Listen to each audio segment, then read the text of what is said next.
ഒരിക്കൽ ഒരു സിംഹത്തിന് തന്റെ ശരീരത്തിൽ നിന്ന് വല്ലാത്ത ദുർഗന്ധം ഫീൽ ചെയ്യുകയാണ്. സിംഹത്തിന്റെ ശരീരത്തിൽ നിന്നും വല്ലാത്ത നാറ്റം. അപ്പോൾ സിംഹത്തിനൊരു സംശയം, ഇത് ശരിയാണോ, എന്റെ ദേഹത്ത് നിന്ന് തന്നെയാണോ ഈ നാറ്റം? അപ്പോൾ അതിലൊരു കുരങ്ങൻ പോവുമായിരുന്നു. സിംഹം കുരങ്ങനെ വിളിച്ചു, കുരങ്ങനോട് ചോദിച്ചു, എന്റെ ശരീരത്തിൽ നിന്ന് ദുർഗന്ധം ഉണ്ടോ? അപ്പോൾ ആ കുരങ്ങൻ സിംഹത്തോട് പറഞ്ഞു, യജമാനനെ, അങ്ങേ നല്ലതുപോലെ നാറുന്നുണ്ട്, കുളിക്കുന്നതാണ് നല്ലത്.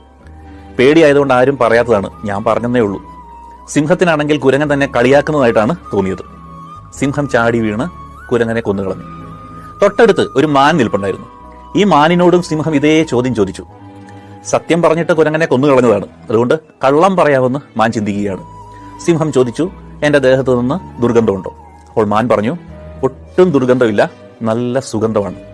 നിങ്ങളുടെ അടുത്ത് നിൽക്കുന്നത് എന്തൊരു ആനന്ദമാണ്. ഇത് കേട്ടതേ സിംഹത്തിന് തോന്നി തന്നെ അധികമായിട്ട് പരിഹസിക്കുന്നുണ്ട് ഈ മാൻ. സിംഹം ചാടി വീണ് മാനിനെയും കൊന്നുകളഞ്ഞു. ഇതെല്ലാം സംഭവിക്കുന്നത് കണ്ട് തൊട്ടടുത്തൊരു കുറുക്കനും ഉണ്ടായിരുന്നു. കുറുക്കന് മനസ്സിലായി, സത്യം പറഞ്ഞാലും പോകും, കള്ളം പറഞ്ഞാലും പോകും, മരണം ഉറപ്പാണ്. അതുകൊണ്ട് മിണ്ടാതിരിക്കുന്നതാണ് ഏറ്റവും നല്ലത്. സിംഹം കുറുക്കനോട് ചോദിച്ചു, എന്റെ ദേഹത്ത് നിന്ന് ദുർഗന്ധമുണ്ടോ? കുറുക്കൻ പറഞ്ഞു, യജമാനനെ, എനിക്ക് സത്യം പറയണമെന്ന് അതിയായ ആഗ്രഹമുണ്ട്. പക്ഷേ 3 ദിവസമായി എനിക്ക് നല്ല ജലദോഷമാണ്. എനിക്ക് മണമൊന്നും കിട്ടുന്നില്ല, ഒന്നും ഫീൽ ചെയ്യാൻ പറ്റുന്നില്ല, എന്നോടൊന്ന് ക്ഷമിക്കണം. ഇത് കേട്ടപ്പോൾ സിംഹം കുറുക്കനെ വെറുതെ വിട്ടു. സത്യമാണ് നമ്മൾ പറയേണ്ടത്. പക്ഷേ ചില സമയങ്ങളിൽ നിശബ്ദതയാണ് ഏറ്റവും നല്ല മരുന്ന്. Download ShareChat.